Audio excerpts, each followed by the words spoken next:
Teacher Beatrice. We can now Hello? begin. Yes, we can start. Yes. Okay. Yeah, Rebecca, please take us through a word of prayer. Let's humble ourselves and we pray. Almighty Father, I would like to thank you for this day. I would like to thank you for the Father that you have brought us. So many people have not been able to make it, but Father, you have enabled us to reach today. Loving Father, I would like to thank you for our parents and teachers who organize and facilitate these online classes. Father, we pray that you may make the right use of their money and their time, and you may understand everything we are going to be taught. Almighty Father, please help our teachers to teach to the best of their ability, and please help us to understand everything. Loving Father, we pray that we may have no network disruptions, and in case there is something we've not understood, please give us the courage to ask the questions without fear. Loving Father, we bless you and we love you. In the name I have prayed. Amen. Amen. What a cheerful prayer. Thank you so much, Rebecca Faith. And the rest of the girls, you're welcome on board. All teachers present, most welcome. We are looking at the history of South Africa. That is paper 4. And in the previous lesson, I was informed that we were able to handle the Cape, and we looked at the Dutch, the Cape. We have also been able to look at the Kafiri Wars. And then after that, our concern is the British administration of the Cape. Girls, you need to know that the 2 European groups which took control of the Cape were the Dutch, that is from Netherlands, and the British from Britain. So the first group were the Dutch from Netherlands. Then after them came the British, who lived there for a very short time and went away. We need also to know that the British occupied the Cape 2 times. The first occupation was short-lived, and then the second occupation was long-lived. Now, in between the 2 phases of the British occupation of the Cape, there is a group of people called the Batavians who ruled the Cape for only 3 years. So where we are now, we are looking at the Batavian rule at the Cape. But before we go far, could I get 2 people from the class to tell us what they remember or they understood by Batavian rule? Who were these Batavians, or something rough, in form of rough idea about the Batavians at the Cape?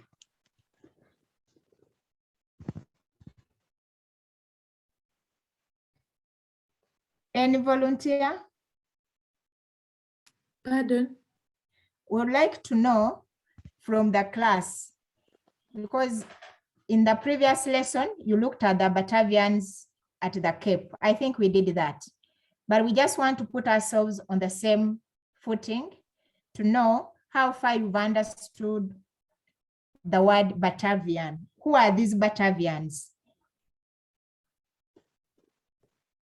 I can see Esther.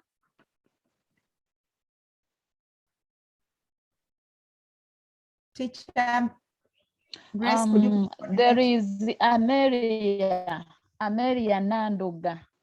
Nanduga Amelia, could you please tell us? Yes, teacher. Can you hear me? Sorry, we don't get you. You're breaking, dear.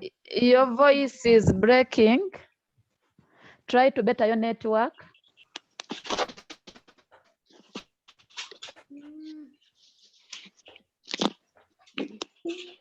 Can you hear me now? Yes. The Batavians were the Dutch that took over Holland when they wanted to take over. There are people who took over Holland and came to the south to South Africa, the Cape of South Africa, and were ruling it. Yes, that's what I remember. Thank you. Another, Jovia?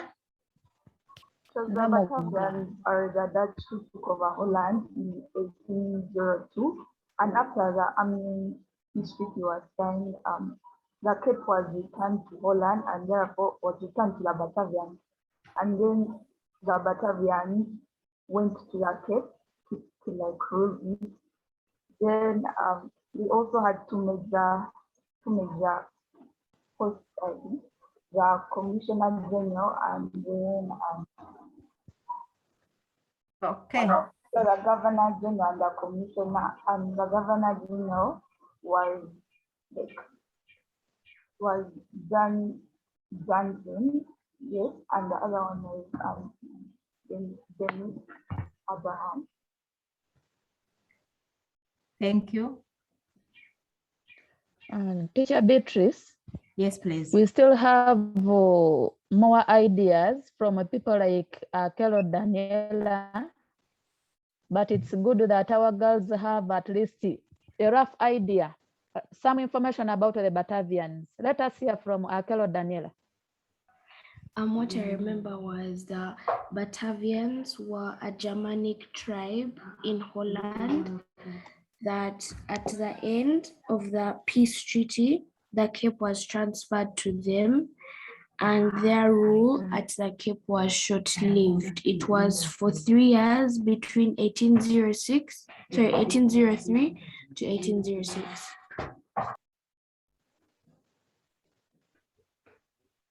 Thank you, Daniela. Teacher Beatrice, what do you have to say? Yeah, they've done great. And thank you so much for that effort, girls. Now that puts us on the same page and we are moving forward, knowing that Batavians were Dutch. They were not French. But when we're looking at Batavians, we see two countries at play. Apart from Netherlands, we see England, we see Britain, and we see France. So just like we are already aware that in France, in Europe, there came a time when the leadership was not favoring the common man. And this began in France and in what we call the French Revolution. So the French Revolution was against bad leadership, was against injustices, was against a lot of powers given to the ruling class and the church. So they fought their monarch, overthrew it, and went ahead to also overthrow other monarchs in Europe. Then there were those countries in Europe who also fought against the French. So at this time, we need to know that the French exported their revolutionary ideas to various countries in Europe, including parts of Africa. But our concern now is the French exported their revolutionary ideas of liberty, equality, and fraternity to Netherlands. So in the Netherlands, a group of people called Batavians are the ones who quickly welcomed the ideas of the French. And they even helped France to fight other European countries. So we need to have that at the back of our mind, that the Batavians are Dutch. They welcomed the French revolutionary ideas and became allies of the French revolutionaries. So when the French attacked Netherlands, the king ran away to Britain. So when the king went away, that was King William V.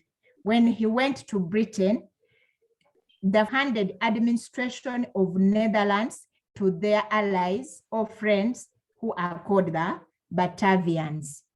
So Netherlands stopped having a monarchy. It became a republic. And that republic was called the Batavian Republic in Netherlands. So, Pardon? okay. So could you repeat from the part that the king left? Okay. So we have said the French fought, first of all, they fought in France itself. They fought their king. There was a lot of injustice in France. So when they conquered the king and overthrew him in France, they also went ahead and attacked other neighbor countries which had kings or monarchs, and they were oppressing their people. In this case, one of the countries that they attacked was Netherlands. And when we talk of Netherlands, sometimes people stroke it with Holland, but Holland is part of Netherlands. So we say that the French exported revolutionary ideas from France to the rest of Europe, including Netherlands.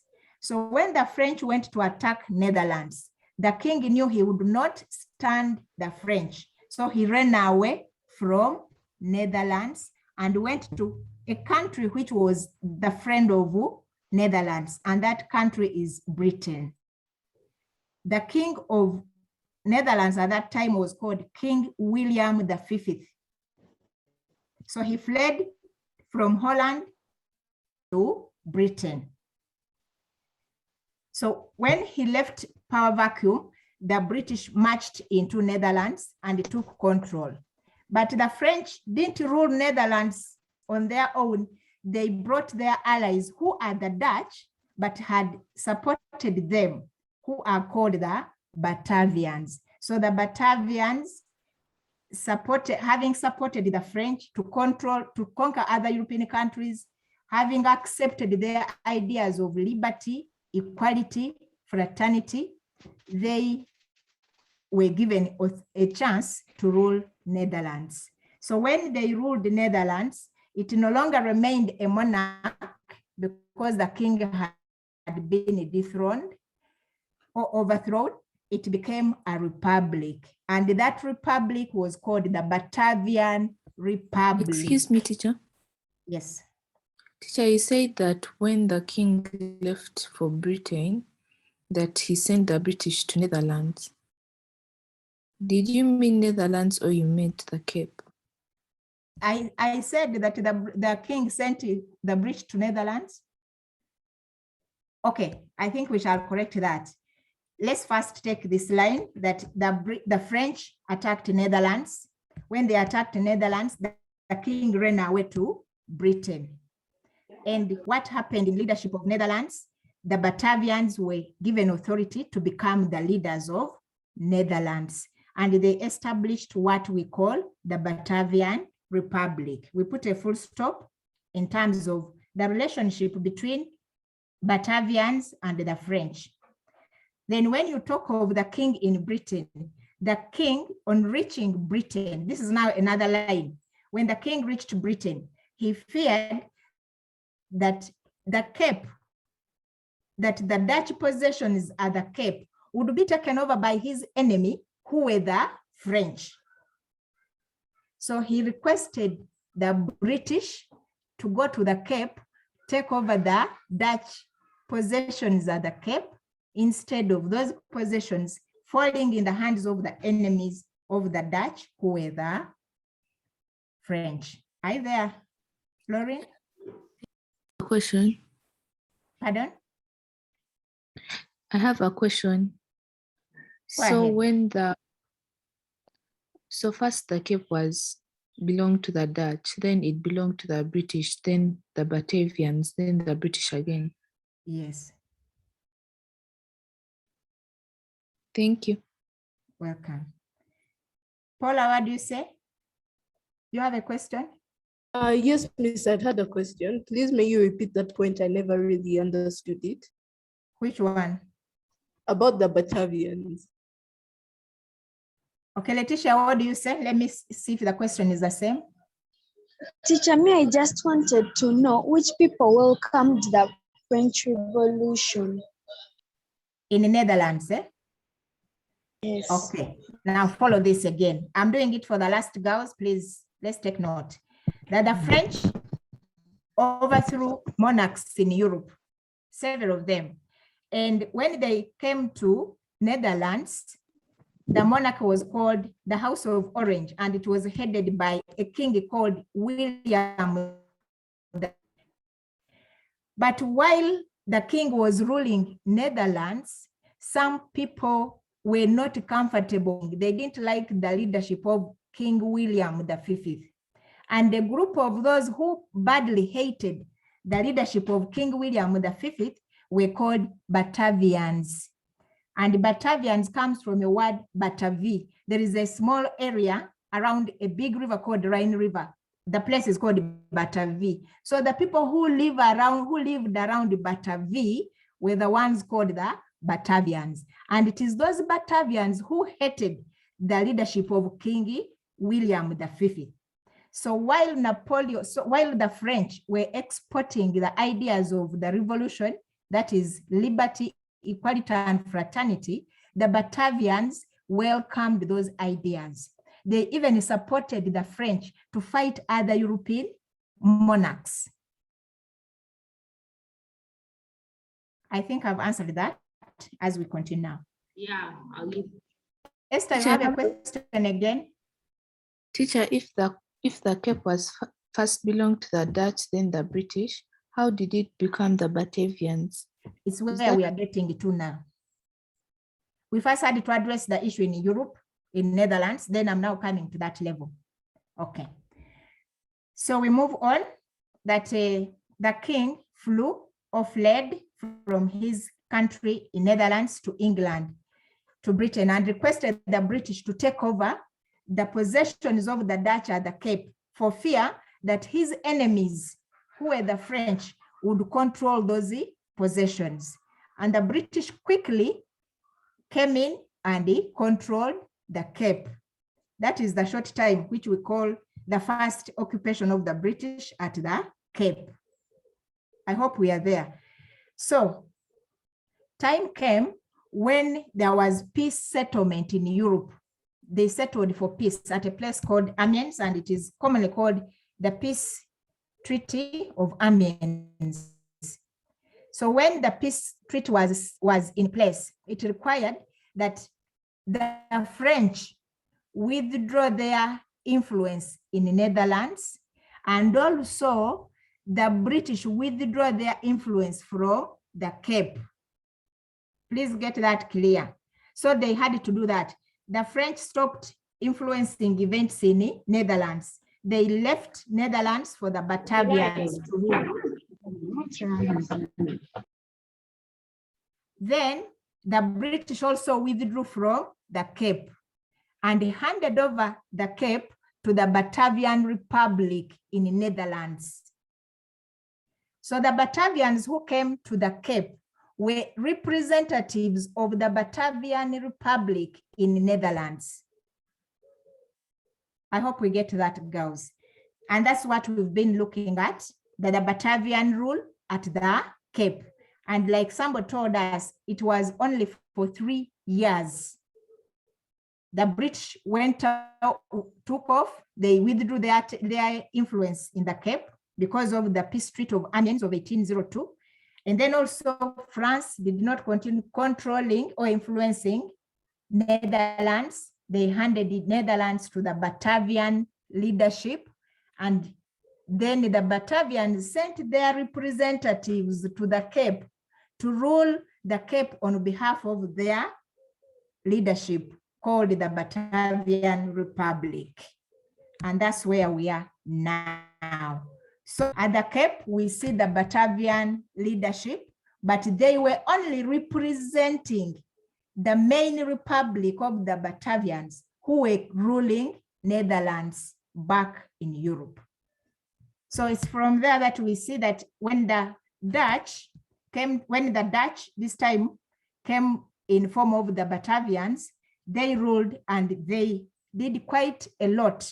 Within a very short while, they did so much. So we are now we have already seen what they did. You've told us that they had leadership, which was centered around the governor, and he was assisted by the Commissioner General. And you gave us the names as the governor being Janssens, and then the mist was the Commissioner General. So they did so much within the short while of 3 years. So for now, we are going to look at the personality of Jacobus, the mist, who happens to have been the Commissioner General, but we would like to know, what did he do? After we've seen what he did, we are going to look at another segment, the effects of the rule of the Batavians. Then after that, we shall see Yes. Just for clarification a bit before we start discussing Jacobus the Mist, let the girls get to know that the Batavians at the Cape were a second group of the Dutch from Holland. That second group of the Dutch that was ruling Holland by then was represented by the Dutch who called themselves the Batavians at the Cape. They were from Holland. Sometimes they confuse the two, as if the Batavians were different from the Dutch. So the second group of the Dutch that came at the Cape called themselves the Batavians, but they were also from Holland. How did the Cape end up with the British again? Okay. How did the Cape do what? End up with Come again? How did the Cape end up with the British after it belonged to the Dutch? The reason is it was the request of King William who requested the British to come and take over the he requested the French to come and take over the Cape. When the British heard that the French were coming to take over the Cape, that is why they had to rush and take it over. In fact, among the reasons that we discussed why Britain took over the Cape, it was because France had plans of coming to conquer the Cape. No, teacher, the second time they came after the second time, okay.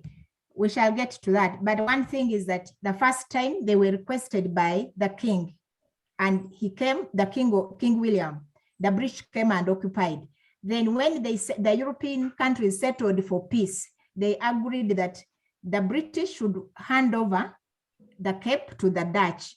And then the French also should stop influencing events in Netherlands. So Netherlands got a rule and a republic called the Batavians, and the Cape also got representatives of the Batavians. But now you're asking, how come the second occupation of the British took place? Here we go.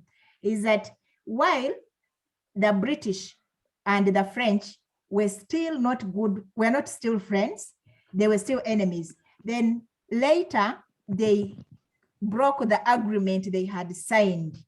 They went to war again. When they went to war, the British feared that the French, who are friends of the Batavians, would go and occupy the Cape. And yet the Cape was strategically located for them to do business in the Far East.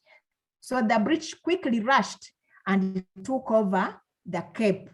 Why? They feared that the Cape would fall under the hands of the British, of the French, who were the allies of the Batavians. Let's move on. Okay, so we are, Teacher Grace, do you see anything on the screen? Yes. Okay. In South Africa. Yes, it's a continuation of that.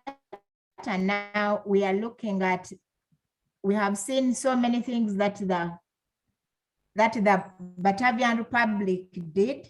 And we want to look at this personality of Jacobus, sometimes called Jacob, Abraham. You correct that, it is not Abraham, it is Abraham the Mist. So we are told that he came to the Cape around 1802, and he came in with somebody called Janssens, who was the governor. But one thing we need to know about Jacob the Mist is that he was a very highly placed person. He had done a lot of leadership in Netherlands. He had ever ruled at the topmost level of Netherlands. So he had a lot of experience in leadership. So when time came that the Batavian Republic in the Netherlands needed representatives at the Cape, they had to choose this cream man to come and assist the governor to lead their Dutch possession at the Cape. Remember, the Dutch company, the Dijk, had already been here, but it had its own problems. So this time around, the second group of the Dutch come, and they come in the name of the Batavians. The governor was Janssens and the Commissioner General was Jacob Abraham. So we see that he took part in swearing in that governor, Janssens, and he was so close to the governor. They did quite a lot. And we want to see exactly what did this gentleman called the Mist did. But for today, we have 3 segments and we are going to be a little fast. I will handle each segment and give you a chance to ask questions. So we see what he did, that he was a commissioner and he promoted political freedom to all prisoners at the Cape. All those people who had been imprisoned at the Cape were set free.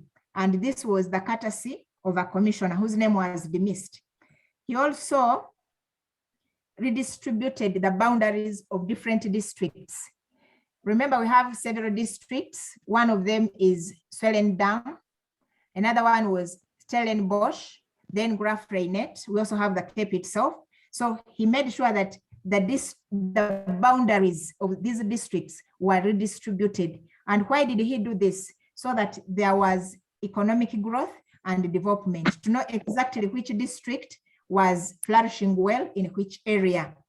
We also told that another thing that he did is that he toured the various districts, and we know all these districts. Girls, when we talk of these districts, we should be able to know Graf Reinet, Swellendam. We also have Stellenbosch and the Cape. So he toured them to make sure he was aware of what was happening in the district, what were the challenges that people were facing, and this enhanced economic growth and development. Then we are told that he went ahead and established some 2 districts at the Cape, knowing that the Cape was so large. So he set up some 2 new districts at the Cape, whose names are Uitenhage and Talberg. Now, Uitenhage comes from one of the titles that this man the Mist had. So actually it is connected to his naming. So the point here is that he put up 2 districts, and these districts are called Uitenhage and Talberg.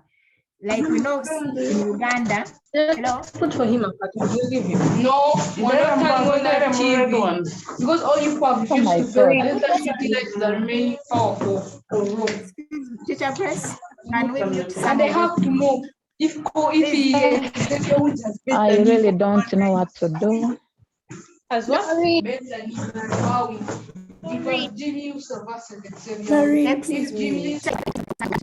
Who were in the non-whites well. Back in our study, we realized how there was segregation, how there was discrimination, how the San were hunted down, they were killed, how the Khoikhoi were flogged, how they were harassed, how the Bantu didn't have good relationships. We've just come from the Eastern Frontier and we've looked at how the Bantu were harassed in terms of land. So when the Batavians came on board, they made sure that there was humane treatment for the non-whites.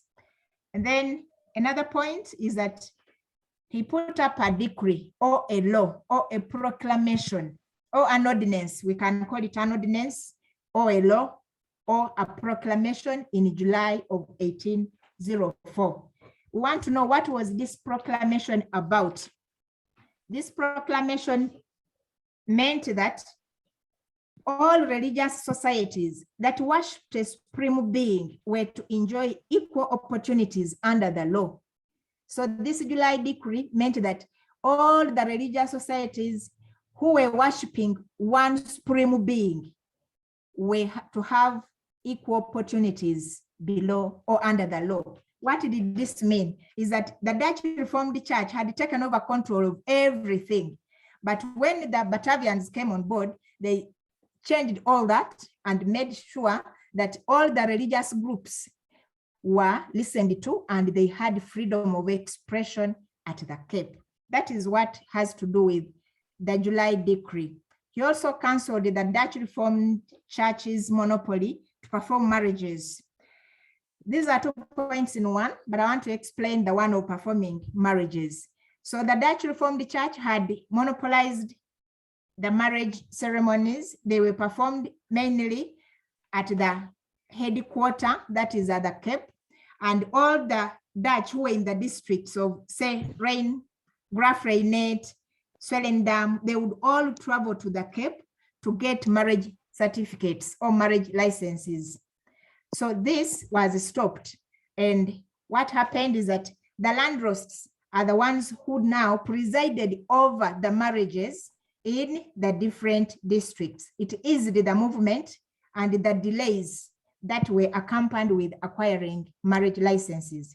Then also the point of control of education. The Dutch Reformed Church had controlled education, but when the Batavians came on board and they had this commissioner called De Mist, he made sure that the church does not control education. Instead, education was under the control of the government.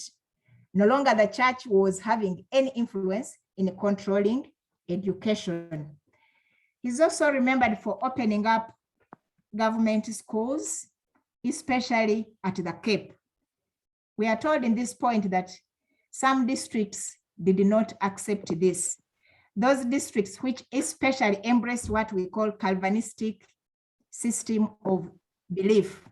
Calvinistic comes from the word Calvin, and Calvin is the name of one of the Protestants, one of the people who protested against the Roman Catholic Church. His full name is John Calvin. He believes in monotheism, but his belief is that God has already planned who will go to hell and who will go to heaven. And they call that doctrine predestination.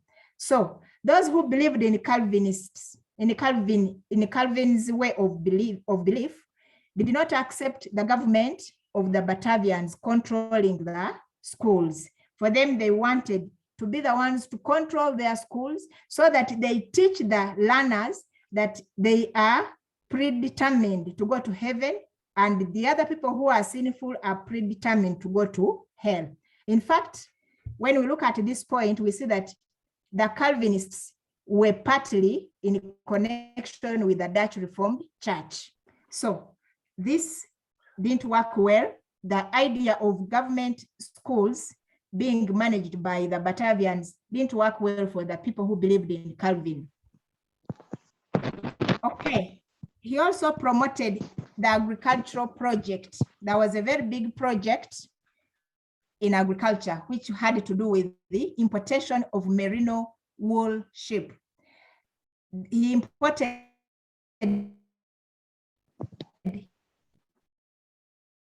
a breed. This enabled farmers to earn a better way of life. How did it earn a better way of life? People were able to benefit from wool and get money. They sold mutton. They also fed on it. They were able to sell animals as a result of involving in this big project of merino sheep rearing. And then he also encouraged people to improve on wine industry by making people grow a lot of olives. And definitely we had time and he resigned. Can I get some few questions in case they are there? If you've not understood some of the things that the Mist did, you ask so that we go to the next explain phase. Calvinism? Okay, Calvinism, Calvinism are a group of, they fall under the Protestants, people who protested or broke away from the Roman Catholic Church. His full name is John Calvin. Leave alone Martin Luther. He also broke away with his own ideas. For him, he believed that a human being is predetermined at the time of birth, whether he will go to heaven or he will go to hell.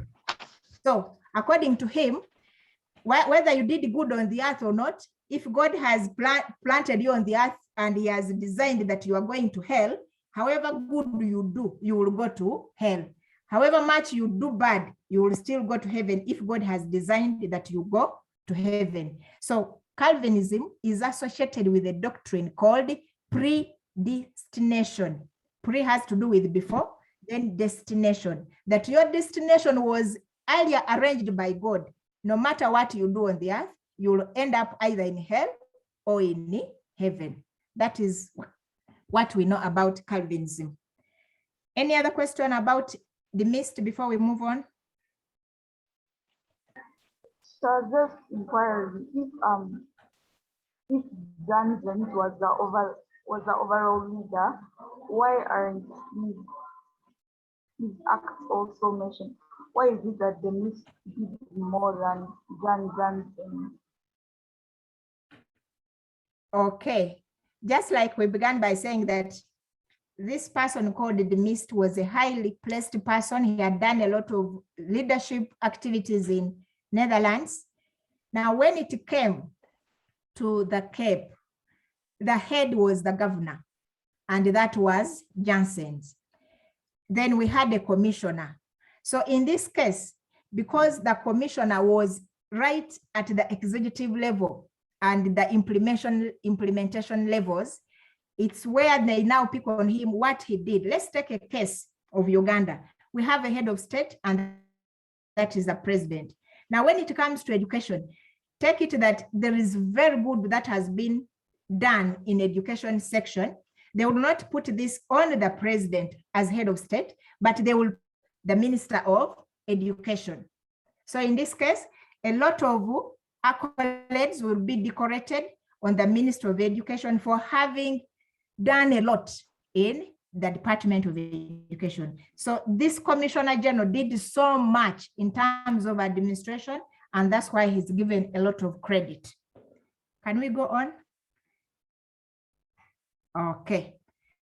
So if there's no any other question about Jacobus the Mist, we look at the general achievements of the Batavians at the Cape. And we are going to move a little very fast because we already saw this in what they did. So that the period of the Batavian rule was only for 3 years, but they had done quite a lot. Hello? Hello? Somebody saying something? Is somebody saying something there? Teacher Beatrice. Yes. Hello? Are you saying something? I seem to lose you. Our time is running out. No, Teacher Beatrice. Yes, please. Teacher, please go ahead and speak. Teacher Beatrice. Hello. I would like to say something about Calvinism. Calvinism. Yes.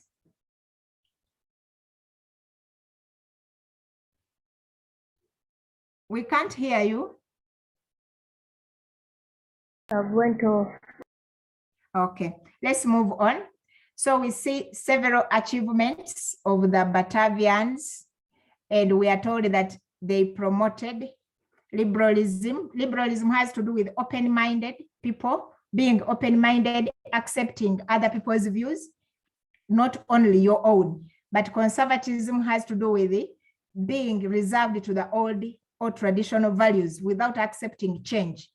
So in this case, the Batavians accepted liberalism and they had new ideas which they brought on board. For instance, they made the High Court independent of the executive, something that was not happening much earlier. You remember the Council of Policy was controlling all these other councils. Then there was freedom of worship of all groups. The Protestants had a chance, the Catholics had a chance, even the Muslims also had a chance to promote their religious views. And we are told the Dutch, under the Batavian rule, set up economic projects. For instance, the Merino ship, which was imported from Spain. We've already looked at that. And that they treated the Africans well. For instance, they gave land to the Khoikhoi, and this gives them a credit, although not so much. All trade restrictions which were imposed by the Dike were swept off, and the people were free to sell and grow their crops. They would choose which crops to grow, who to sell their crops. In local governments, the Batavians subdivided the districts. This was mainly to extend services closer to the people. For instance, we are told that was to have a government administrator or a government representative who was having a title of a land rost. The land rost had powers of a chief magistrate, where he would handle some of the criminal, some of the civil laws, some of the cases. So the land rost to make sure that he law and order, and he made sure that conflicts were settled in the districts. And he was assisted by a council. He was assisted by a council of 6 elders, and each in the paragraph, yes, pardon, we have to correct a spelling here. It is Connaught, K-R, this T after O, it is K-O-R. Let me explain what that means. So it has either you call it field connaught, field, you just write the word field, then connaught. Connaught is C-O-R-N-E-T, connaught. Field connaught, that is in English, or in Afrikaans, you call it veld connaught. Now I'm going to explain what was this field connaught. A field connaught was a local government official, or a military officer. Now, the connaught was in charge of a sub-district. We are told that the Batavians divided the districts into sub-districts. So the sub-districts that were divided were headed by an officer whose title was veld, and this made the administration dictatorial. Why? It is the veld connaught who linked the local people in the grassroots to the administration or the government of the Batavians at the top. Okay. Then we also hello? That. Oh, the land is the one assisted by the council of 6 elders. Okay, a council of 6 elders was set up to advise the veld connaught. Now we are saying, what is veld connaught? A veld connaught was an officer. It is a title given to an officer. Like you can say an RDC. So the veld connaught was an officer who headed a district, because the district was divided into different subdivisions or sub-districts. So a veld connaught was in charge of administration of a sub-district. He made sure he got the ideas of the local people on the ground and connected the local people to the top administration of the Batavians at the top. Are we there? Okay. Teacher. Okay, so the British gave jobs. So the British were given jobs in the Batavian rule. However, those jobs were not the top level jobs. The top level jobs were a preserve of the Batavians, but the lower jobs were given to the British. Okay, then they also favored white labor instead of slavery. We've already looked at that, and we've said we are looking at education, that education was extended to non-whites at the Cape. Please, girls, let's note this, that this point of extending education to the non-whites was not done in very good favor. They gave the elementary type of education to the non-whites, basically because they wanted to use them to do interpretation, to run a few errands for the white men. So they decided to give some non-whites some form of education. However, that promotion of education to the non-whites to benefit from education at all. So it annoyed them, but later we shall see that the same annoyance carried on, and eventually they left the Cape. Let's move on and we look at another point, that the laws were made and they aimed at accommodating all groups of people, the blacks, the Asians, the whites, all these were accommodated. Why? The Batavians were a republic. They were not a monarch. They were not dictatorial. They wanted to show a very good picture. So they accommodated all groups of people who were living in the Cape. They also allowed to engage in direct trade activities with the passing ships. This enabled successfully manage, there's no D there, manage to stabilize the financial position of the Cape. So this business of saying you don't sell your goods to anybody, but only to that company was crossed. Whoever had his goods was free to sell to whoever was willing to buy. And this improved on the financial position of the Cape. The Batavians reduced on the salaries of the civil servants, like the teachers, magistrates. This enhanced the balance of the economy because there was a lot of money being spent on the civil servants. Is there any question there before I move to the next segment? If you have a question, please ask. If not, I'm assuming that we have all seen the benefits of the Batavian rule, and we are going to see something next. If they did so well, like we have seen in their achievements, why then did they end their rule at the Cape? Why is it that in 1806, the Batavians never remained ruling the Cape? That's something that we are going to look at next. But before we get there, girls, allow me make a small that well enough, the Batavians ruled very well. They put up very good policies, yes, but events in Europe affected the Batavians at the Cape. While they were busy doing very well at the Cape as Batavians, people in Europe were planning to go to war again. So Europe was again plunged into another war phase. And while the French and the British went to war, there was a lot of suspicion. The British feared that the Batavians, who were allies of the French, would hand over the Cape to their allies who are the French. And therefore the British would lose the strategic position of the Cape. What did that mean? The British men, while they were fighting in Europe, they sent their men with battleships, came, fought the Batavians, who were not even prepared for war at the Cape. They were simply doing administration, improving the economy, doing so well.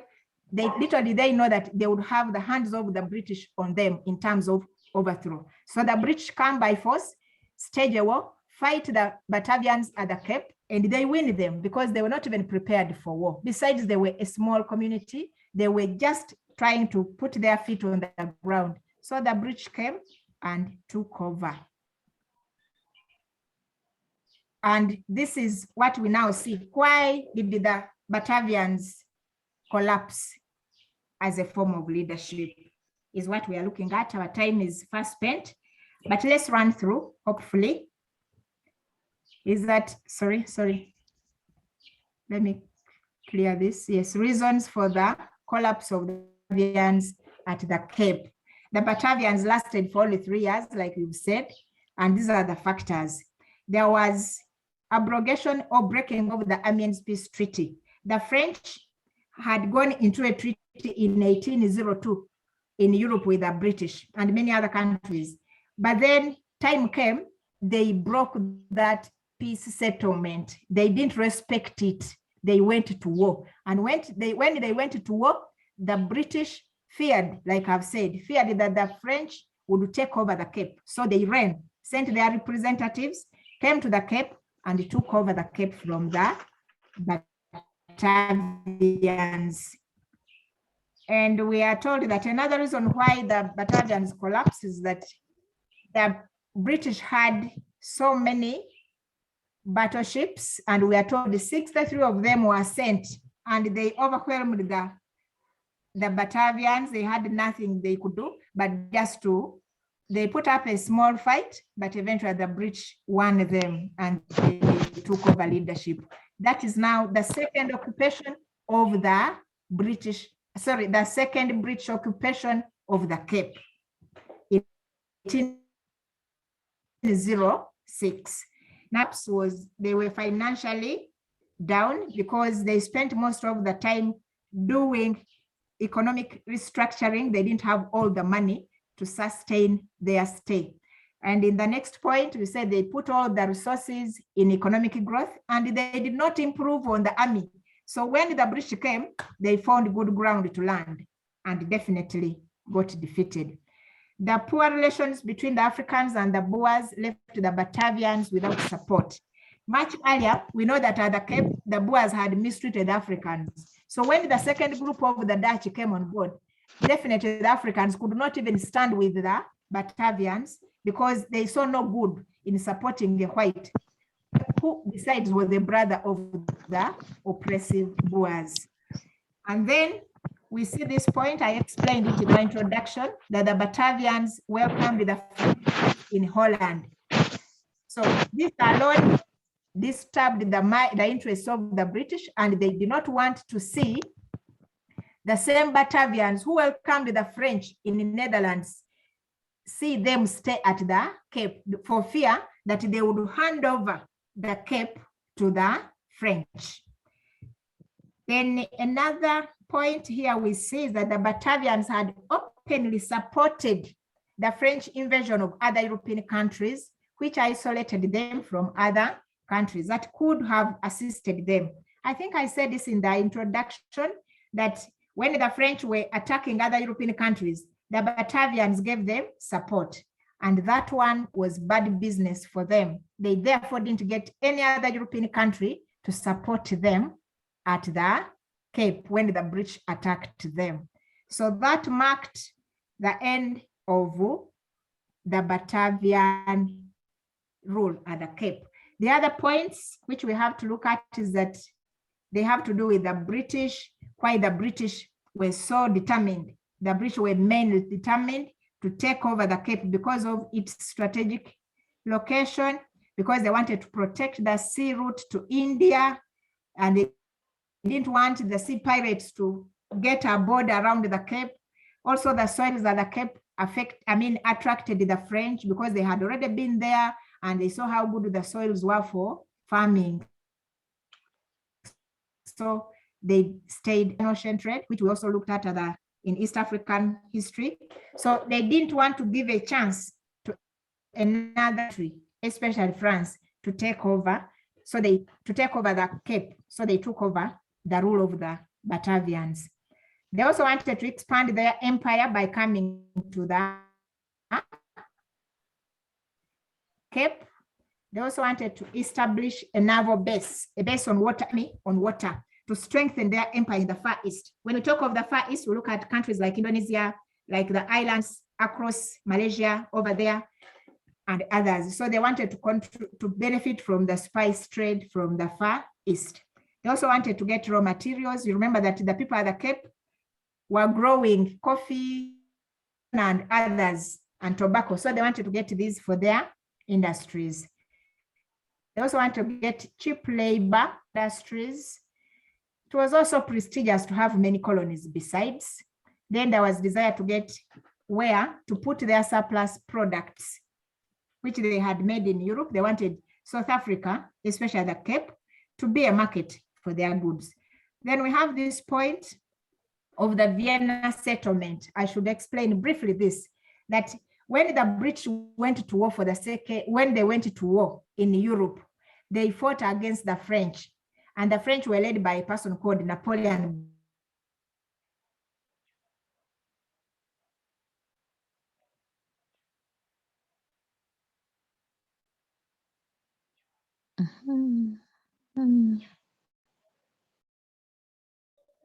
Sister, you can't hear. It seems she has the challenge of the network, but she wanted to explain the Napoleonic Wars. That after the Napoleonic Wars, there was the Vienna Settlement of Time's up.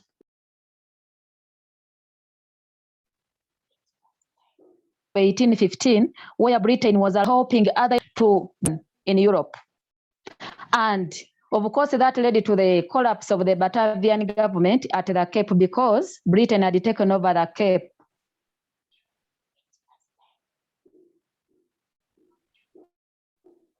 I don't have this. Teacher, time's up.